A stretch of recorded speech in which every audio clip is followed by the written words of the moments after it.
tukae pamoja kama wananchi wa Kenya. Hatuna Kenya ingine na vita haiwezi kutupatia chochote. Kwa hivyo mmeletewa mali yote na huyu msichana, sio ni mzuri? Kwa hivyo mimi nimefika hapa kusimama kwa niaba ya watu ya Nakuru na kusema sisi kule Nakuru it is a real cosmopolitan county na sisi tunapenda amani kule Nakuru.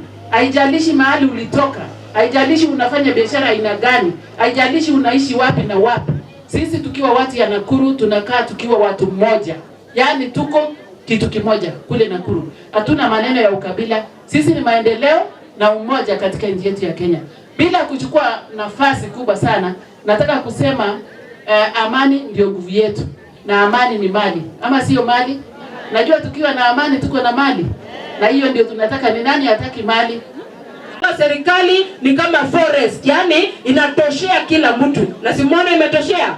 Kwa hivyo tutumie wakati ambao tuko ndani ya serikali kuleta maendeleo na kuitumia kufanya kazi zetu ambazo tunahitaji kufanya. Sawa sawa. Na tuchunge serikali ndio tuweze kupata mapato. Ukitaka ng'ombe ikupatie maziwa unaipiga ama unaibembeleza? Si tuibembeleze tupate maziwa. Tukunywe maziwa ya barabara, tukunywe ya hospitali, tukunywe ya shule na mambo kama hayo. Akina mama tushikilie amani ya nchi yetu ya Kenya.